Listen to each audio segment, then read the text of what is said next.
In this tutorial, I'm going to show you how to make a curved border here in Canva.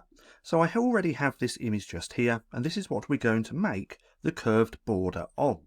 Now to do this, we simply click onto our image.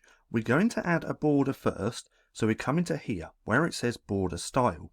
I'm going to choose the solid border as well. We're going to keep it black, but if you click on here, this is where we can change the color of that border as well. But nonetheless, if I click onto the border style and increase this weight, we now have a border. Now to round this off, we want to come next to the border style where it says corner rounding. If we click on there, we can then play around and increase this bar, and as we do that, the corners are going to start to round. The higher up the bar we go, the more rounded that becomes, just like that.